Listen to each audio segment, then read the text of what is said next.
Hello and welcome to St. Andrew Institute of Technology and Management, Gurgaon. This is online lecture series. I am Rohit Raj from Civil Engineering Department. We are discussing sewage and treatment, and this is last lecture in this course, that is 30th lecture in this course. And today we will see different plumes, and finally we will see briefly noise pollution. So let's start with plumes. Okay, what is plume? The dispersion of emitted gases from the source. Okay, that is from where they are released, or the production source is known as plume. Means while it is entering to the atmosphere, its dispersion is of what kind, that is explained, or that is we need to study in this plume. Okay, means how it is dispersed, how it is mixed with the natural systems, okay, natural air, okay, or atmosphere. And the source is called as stack. So now we'll say as stack plume, okay, means the plume that is formed from the stack. Stack is the source from where the gases are emitted, and the dispersion of these gases, mixing of these gases, okay, is known as plume.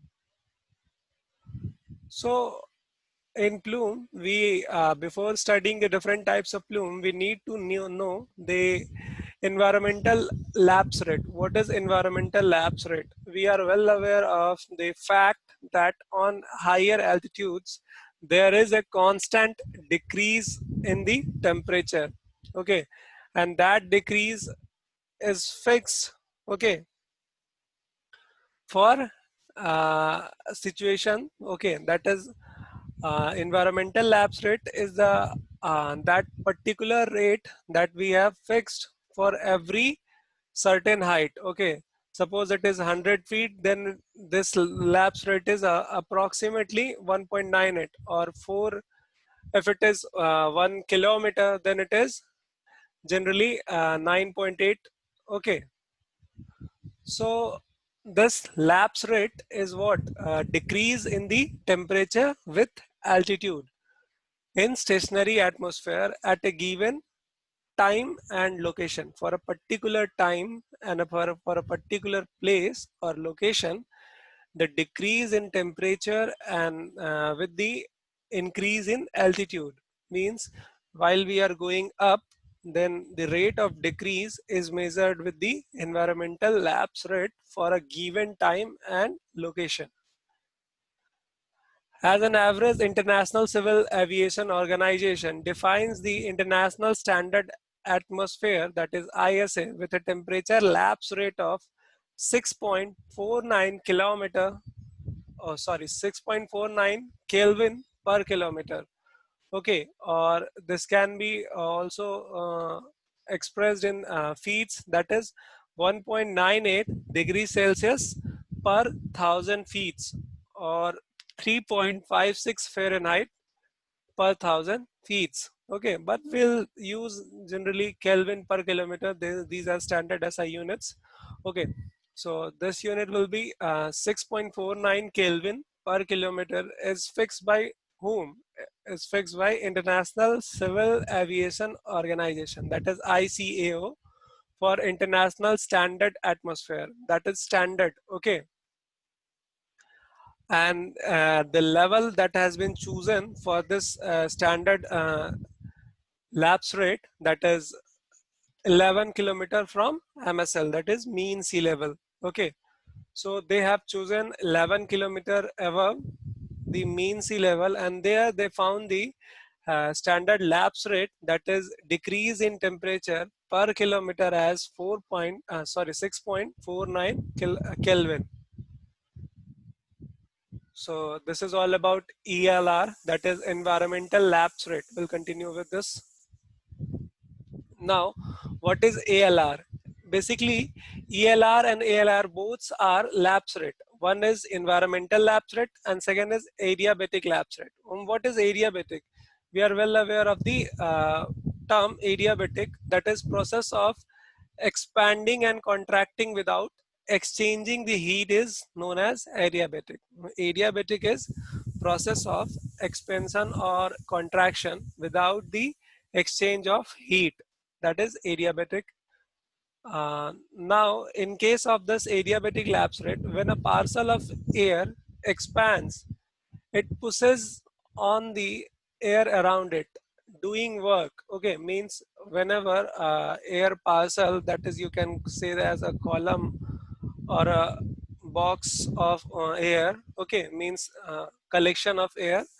It expands. Okay, then what it will do? It will do a work, as we know that what is work? What is work is generally force and displacement.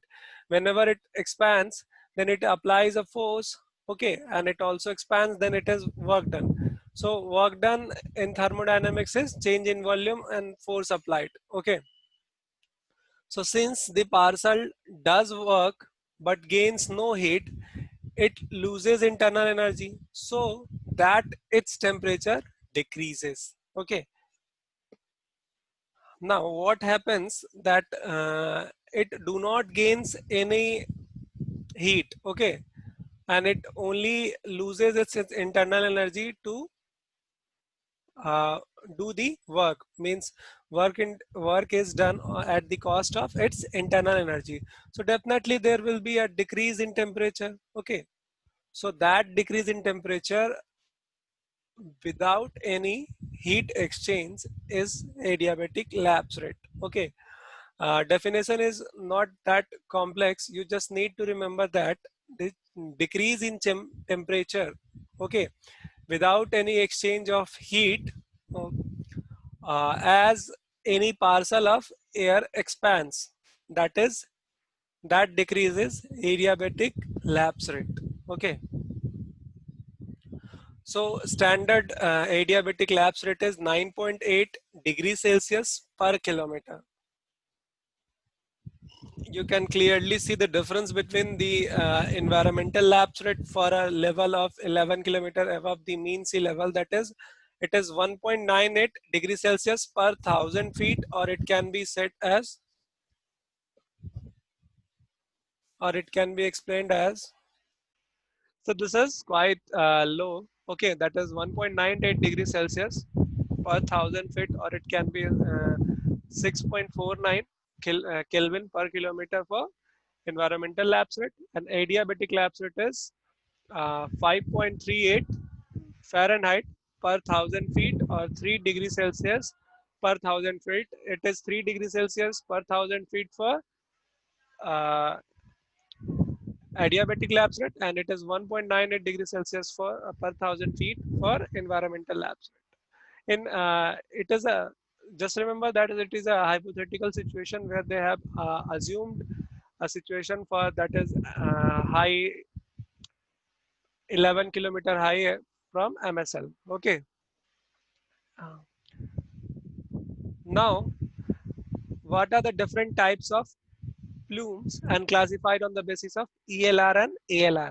So from now we will classify the plume, that is mixing of air, okay, and that is mixing of polluted or discharged air from industries and other sources into the environment. From now we will classify that plumes on the basis of ELR and ALR, that is environmental lapse rate and adiabatic lapse rate, okay.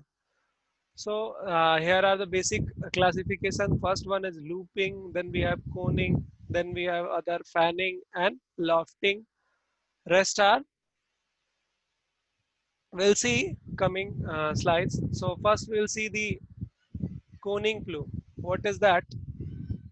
Coning plume is basically calculated that when horizontal wind velocity exceeds 32 km per hour and under the condition of cloud blocking solar radiation, means if there is cloudy weather and the wind velocity is more than 32 km per hour at the daytime, the terrestrial radiation at night, the neutral plume tends to form cone like structure as coning plume. So this is neutral plume, okay, means it is vertically going upward, okay, and If it is not going that way, then it is forming a cone. Okay, and that cone is coning plume. And it is possible under these conditions when ELR is less than ALR, means environmental lapse rate, means lapse rate calculated under the conditions, okay, that specific condition, that specific environment is less than the adiabatic lapse rate, that is for a situation when temperature is decreased without any exchange of heat, okay, that is situation, okay. So natural condition and adiabatic lapse rate. Okay. So ELR is less than ALR, then that situation may arise. Okay. When there is limited vertical mixing. Okay. And environment is slightly stable. The plume also attains cone-like structure and it is coning plume. Okay. So this structure is cone-like structure and the plume is coning plume. This is an example of coning plume. Now we have fanning plume. Okay, what is that? Under extreme inversion condition.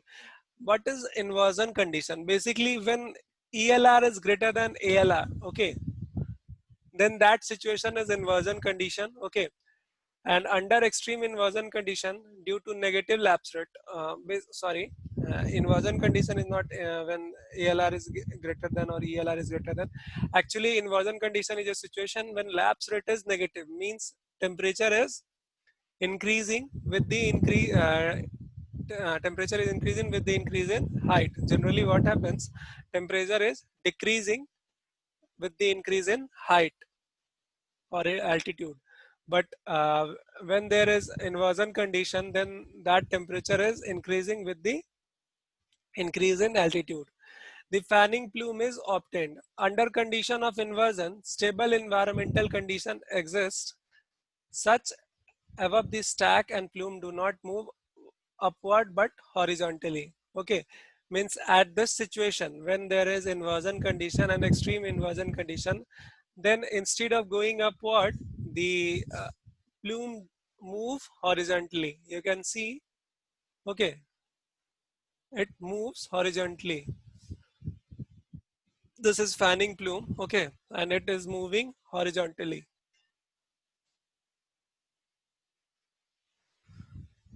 Now we have neutral plume. What is neutral plume? When ALR is equal to ELR, means adiabatic lapse rate is equal to the environmental lapse rate, or you can say environmental lapse rate is equal to adiabatic lapse rate, because we will calculate different ELR for situations, but ALR is some more or less fixed for uh, that environment particular.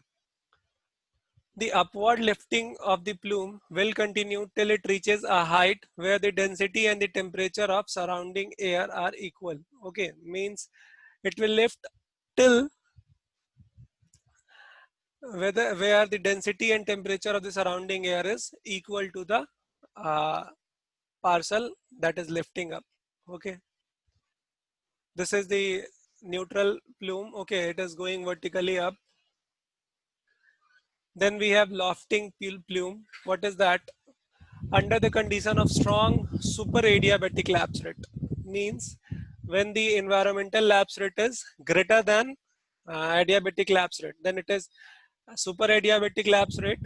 So under strong super adiabatic lapse rate, just above the stack, the negative lapse rate inversion, means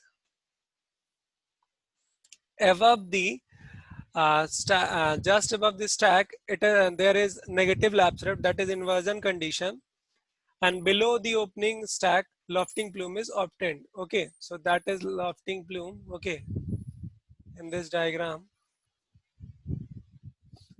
if there is inversion condition, okay, means there is a inversion condition at just at this layer, means the temperature is increasing from here onwards. Okay, so these diagrams, with these diagrams you can easily understand the inversion conditions. Okay, if the inversion condition is just above the source, that is stack, then this situation arises where lofting plume is formed. Okay, then we have looping plumes and fanning, lofting plume, and then we have fumigating plume. And it is a situation when under negative lapse rate is just above the stack and strong adiabatic lapse rate is below the stack. And in the case of lofting plume, strong adiabatic lapse rate is above the stack and lapse rate is below the stack. Means for this lofting plume, the super adiabatic lapse rate is above the stack, and inversion negative lapse rate, that is inversion condition, okay, that layer is below the stack. Okay, so above the stack it is super adiabatic situation when ELR is greater than ALR, and below this the situation is negative, that is uh, inversion condition, inversion layer. Okay, so this is the difference between, this is for the lofting, and for fumigating it is just opposite to that, where negative lapse rate is above the stack and super adiabatic lapse rate is below the stack. Then we have trapping, where the neither the plume goes down and nor it goes up. Okay, so this is situation of trapping plume. Okay, this is your trapping plume where both sides have inversion layer, okay, upside and above the stack and below the stack. So that's all for the plume. Now we will briefly see the different types of, now we'll briefly see about the noise pollution. So noise pollution, a musical clock may be nice to listen during the day, but it may be an irritant during sleep at night. Means we may like the music, okay, in the daytime, but while we are trying to sleep, then that music may be uh, irritant. Okay, means it will irritate anybody. So noise may be defined as sound without a value, or noise is an unwanted uh, sound by a recipient. Therefore, we'll understand noise as a sound that is unwanted by the recipient, means they are not required. Now noise level is measured in the terms of decibel. Okay, and WHO, that is World Health Organization, has prescribed optimum noise level as 45 dB. That is decibel. It is a unit in which we will measure different noise. Okay, so WHO has prescribed as 45 decibel by day and 35 decibel by night, and anything above 80 decibel is hazardous. Okay, so now we have units, and we have also recommendation with the WHO that how to classify different noise. Okay, and anything above 80 decibel is hazardous. So noise in industries such as stone cutting, crushing, steel forging, loudspeakers, shouting by hawkers selling their wares, and movements of heavy transport vehicles, railways, airport leads to irritation. Okay, and an increased blood pressure. Okay, means high noise, constant high noise, loud noise can cause increased blood pressure. Also, they will lead to loss of temper, decrease in work efficiency, loss of hearing. That may be temporary or it can be permanent. Okay, so these are the problems associated with noise pollution. So we need to understand this, that noise pollution can lead to increased blood pressure, loss of temper, decrease in work efficiency, and hearing damages that may be permanent or temporary. Now we need to understand different noise sources and their intensity. So when we are having this kind of conversation that I am now speaking, okay, that quiet conversation has an intensity of 20 to 30 decibels. Sources like radio, music, okay, these have intensity of 50 to 60 decibels. If we are having a loud conversation, suppose someone is shouting, then it may reach up to 60 decibels. Okay, and suppose we are using lawn cutter or grass cutters, they produce a noise of about 60 to 80 decibels. Okay, aircraft noise is approximately between 90 to 120 decibels, and beat music, if we are using drum or some kind of like that, then its noise is approximately 120 decibels. Then a motorcyclist is producing 105 decibel noise. Radio is having 50 to 60, told you earlier. Traffic noise is approximately 60 to 90. Heavy truck is producing 90 to 100 decibel noise. Then we have space vehicles producing approximately 140 to 179 decibels. And jet engines, they produce 140 decibels. Okay, so these are the different levels of noise. You can understand the intensity. Okay, this is varying quite for the conversation or for loud conversation, or suppose for a jet engine or aircraft. Okay, we have also an assignment and we have performed that assignment. Okay, assignment was to record various noise sources, and we have recorded approximately 5 sources. Okay, so that we have performed using we had a instrument, okay, to record that. Okay, now there are different sources of noise pollution, that may be indoor sources and outdoor sources. Okay, so different sources. Now these sources can be radio, television, generator, electric fans, air coolers, air conditioners. Okay, these are the different sources that are indoor sources, and outdoor sources may be industrial activities, automobiles, rail traffic, aircraft industries. Okay, so these all are outdoor sources. Now, important point that we need to study is that prevention and control of noise pollution. What are the steps that we need to take for the control of noise pollution? So following steps can be taken to control or minimize noise pollution that are road traffic noise can be controlled. Yes, of course, we are bulging just we are honking our vehicle's horn. That is not required. If necessary, then only just blow horn. Otherwise, just remain silent. That can reduce even noise. Okay. Noise embedment measure, including creating noise mounts, noise walls. Okay, so we can construct a structure that could stop reflections of noise. Okay, and that could also control the noise pollutions. Okay, then we can design locomotives that will create less noise, like our Indian Railways are trying to work on the tracks that could produce low sounds. Okay, now air traffic noise can also be reduced by appropriate insulations. Okay, means and that providing proper insulation so that noise do not reach at the airport. Industrial noises can be reduced by soundproofing the equipments like generator areas producing the noise. Means will soundproof the regions that are producing the noises. Okay, so these are the different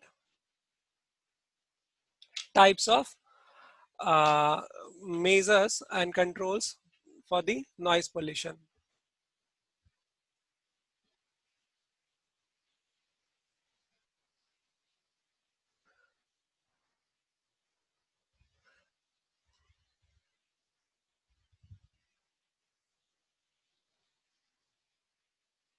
So thank you for listening. Okay, feel free to ask any doubt. You can just text, WhatsApp, or email on this mail ID. Thank you for listening. Take care.